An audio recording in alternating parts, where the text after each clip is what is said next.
भाई साहब, ये परिंदा है या मशीन? मतलब मशीन को भी एटलीस्ट आप कितना चला सकते हैं? 2 घंटे, 3 घंटे, 4 घंटे, 5 घंटे, चलो मैं मान लेता हूं 7 घंटे।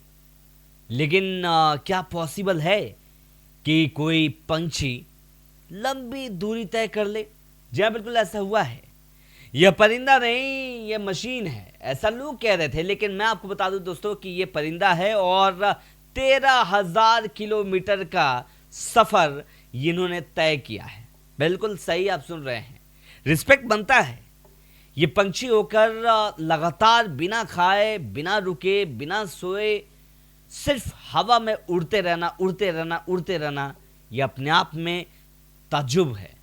खैर दोस्तों, आपको बता दें कि बार टेल्ड गुडविट नाम है इस पंछी का, और जिस तरीके से ये परफॉर्मेंस की है फ्लाई करके, वर्ल्ड रिकॉर्ड है। जरा सोचिए ना कि आप लगातार मशीन को भी चलाएंगे तो वो थक जाएगा, लेकिन ये नेचुरल, प्राकृतिक जो पंछी है वो लगातार बिना खाए, बिना पिए, बिना सोए, बिना रेस्ट किए लगातार उड़ती रहती है, उड़ती रहती है, और अपने मिशन तक जब तक पहुंच नहीं जाती है तब तक ये उड़ती रहती है। जी हाँ दोस्तों, 11,000 नहीं बल्कि 13,000 किलोमीटर की सफर तय करके इसने बहुत लंबी दूरी तय की। इसका जिक्र किया गया है। पक्षी का नाम एक विश्व रिकॉर्ड है, और यह रिकॉर्ड टूट पाना बड़ा मुश्किल है दोस्तों। जरा सोचिए, 13,560 किलोमीटर, और शरीर में बिना कुछ बदलाव के उड़ते रहना, यह अपने आप में बहुत बड़ी बात है। आपको बता दें दोस्तों कि ये जो है असलाका से न्यूजीलैंड की दूरी 13,565 किलोमीटर है, और इसने जो है वो बाकायदा बहुत ही अच्छे तरीके से सफर तय किया था। खैर, इसके बारे में फैक्ट मैं आपको बता दूं कि जो ये पक्षी है, एक अलग तरीके का जोश के साथ हमेशा लंबी लंबी दूरी जो है वो तय करती है। और सुपर नेविगेशन की बात करें, ये पक्षी बिना किसी मैप, बिना किसी जीपीएस, बिना किसी मतलब सहारे के, ऐसा नहीं है कि कोई जा रहा है तो उसके सहारे से चला जाए, नहीं। और समुद्र आप समझ सकते हो कितने बड़े होते हैं, आपकी सोच से भी बड़ा।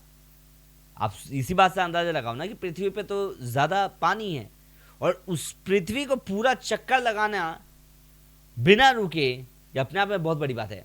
कहा जाता है इस पक्षी के बारे में कि ये जब उड़ती है, सफर तय करती है, तो अपने लिए खाने का जितना भी सामान है वो ऑब्जर्व करने के लिए अपने पास पहले से ही स्टॉक में रख लेती है अंदर।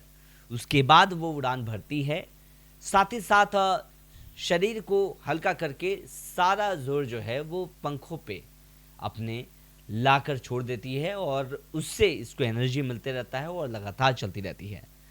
वैसे नींद के अनदेखी ये तकनीकी रूप से विज्ञान को भी परेशान कर दिया है कि ऐसे पक्षी बिना सोए, बिना नींद के कैसे जा सकता है।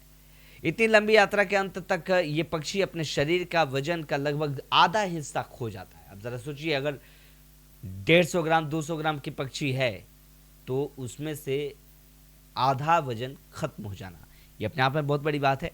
क्या आपको इस पक्षी की अगर बात करें तो इस पक्षी में टैलेंट तो है। इस पक्षी ने वाकई में दुनिया जो है पूरा भ्रमण कर लिया है, और बहुत कम लोग को पता है कि ये पक्षी लगातार सफर तय करती रहती है। वेल दोस्तों, इस पक्षी के बारे में अगर आपको ज़्यादा पता है तो कमेंट बॉक्स में कमेंट कीजिए। चैनल पर नए हैं तो सब्सक्राइब, लाइक, शेयर, फॉलो जरूर कर लीजिएगा। ये पक्षी क्या आपने पहले कहीं सुना है कि इस तरीके की मतलब इतना लंबा सफ़र तय करना? मैं तो पहली दफ़ा सुना, और मैंने सोचा कि आप तक मैं ये बात पहुंचाऊं। अगर आपको पता है इस पक्षी के बारे में तो कमेंट बॉक्स में कमेंट कीजिए। चैनल पर नए हैं तो सब्सक्राइब, लाइक, शेयर, फॉलो जरूर कर लीजिएगा दोस्तों।